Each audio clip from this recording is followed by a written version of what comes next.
Hey, parents and family members. I'm glad to see you have joined me once again.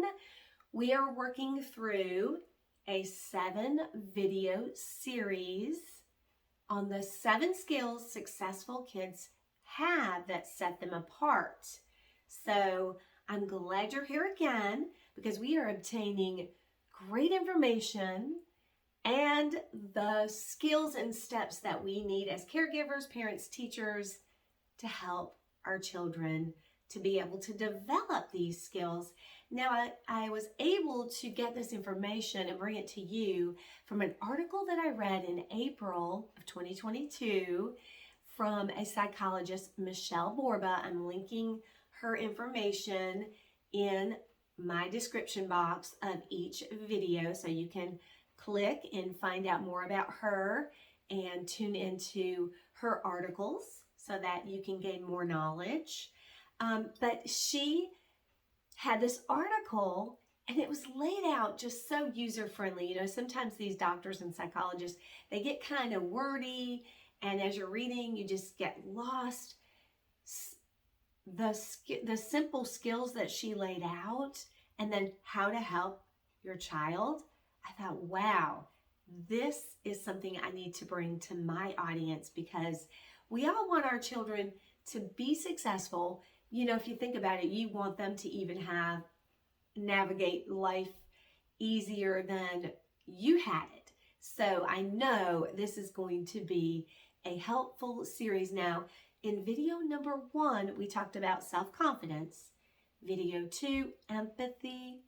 And video 3 was a biggie, self-control. If you've not seen those prior videos, those 3 prior videos, please check them out on my channel, Happy Place to Grow, because you're going to want and need those first 3 as we step through all of this information. Now, today's video, video 4, is a really powerful one, integrity.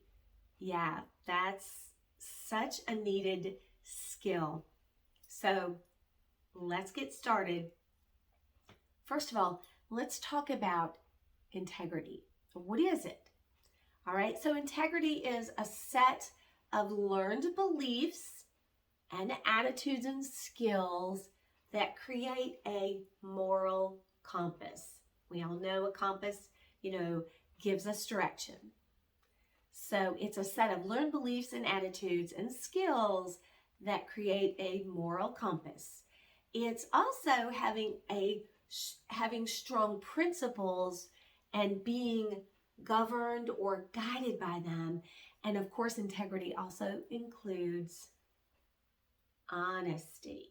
So this is a really valuable skill that we need to guide our children. And now when I first read this section, integrity, I kind of battled it because I'm a parent teacher. I'm like a control freak. And the suggestion by Michelle was that we create a sense of equal, So as you're working on the standards of your house, your family rules, if you please, your family guide, that guide the principles that guide your family, that guide your classroom. As the person in charge, you're setting the tone for that, and there's a place for that. In this article, it said you're going to lay out your expectations as the parents or the teacher, the caregiver, of course, but then this was the part I had to battle a little bit, and you probably will too as a parent, as a caregiver. You can battle this a little bit if you're like me and you want to be in charge of it all. You're going to have to let them also come up with their own set of standards and beliefs. So sort of like a 50-50.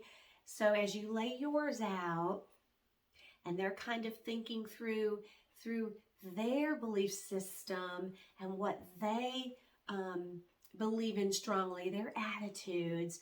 You're going to have to kind of meld that together, kind of work it out together. And I thought, as I reflected on it, I thought, it's really true because, we give kids rules and guidelines, and sometimes they do it. They don't always agree with it, but they do it because they know they're going to get in trouble if they don't. So, but if we can, again, anytime that you're trying to shape or change a mindset or behavior, you got to get buy-in.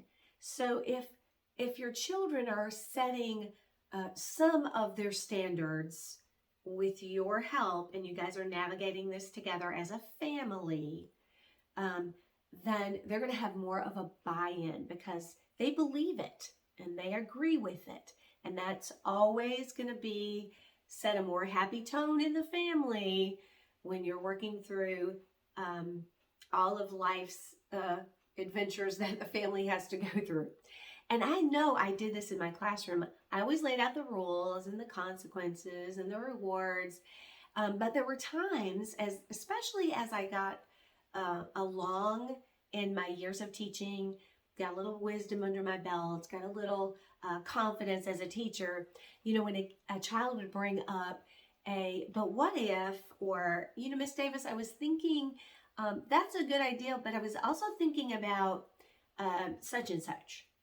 I would stop and I would reflect and say, usually I do it this way, but that's a great, I didn't think about that. And I think that might work. So let's try that. I started getting more flexibility because I knew that I was still the person that was the head of the classroom. I had to provide the safe space and the learning environment, but I also knew that we were a little family group as students and teacher, and that these little humans, they have ideas, and they have good ideas too, that as they're sharing them can also create very happy spaces and new directions. So by letting them create their own belief systems with your guidance, it helps them to have that buy-in. It also builds that self-confidence, all those other skills that we talked about prior. It's going to lead into them feeling a sense of self-control, because I have a say in this too. A self-confidence, I can solve problems.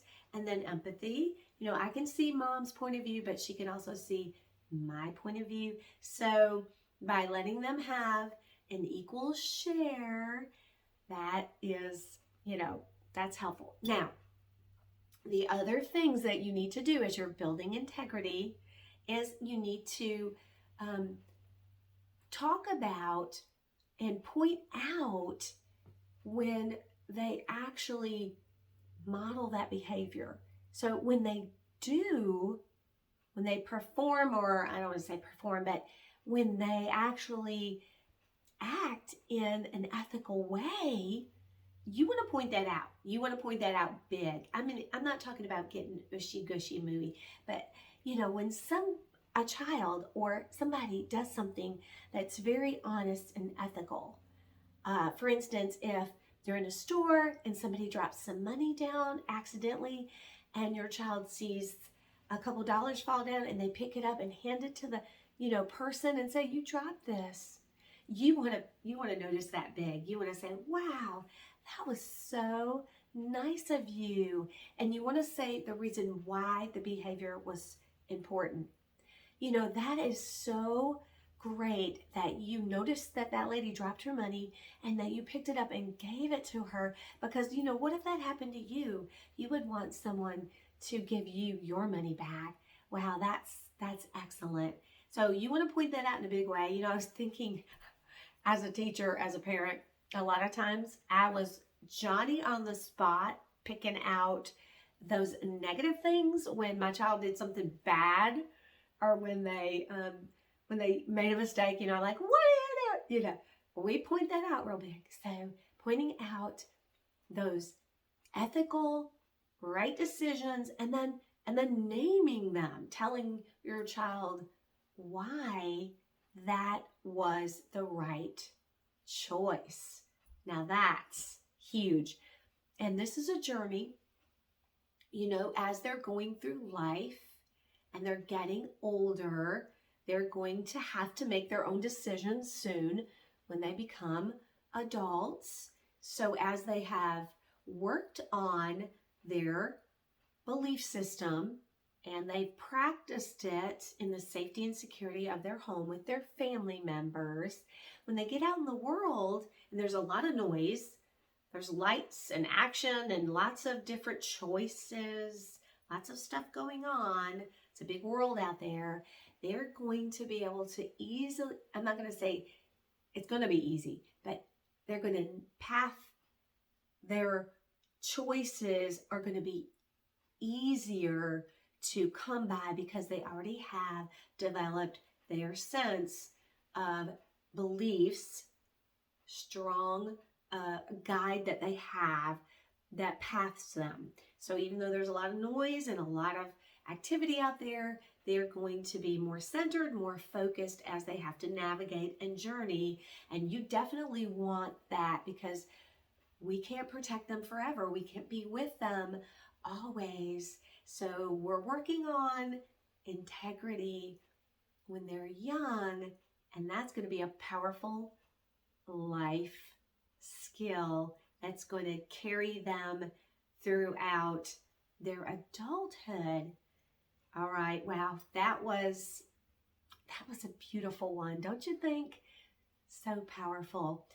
So as you're pathing your child, remember it's 50-50. You're bringing in your family beliefs, and then you're allowing your child to develop and maybe tweak up some things for their own self, and you're working with them as a family.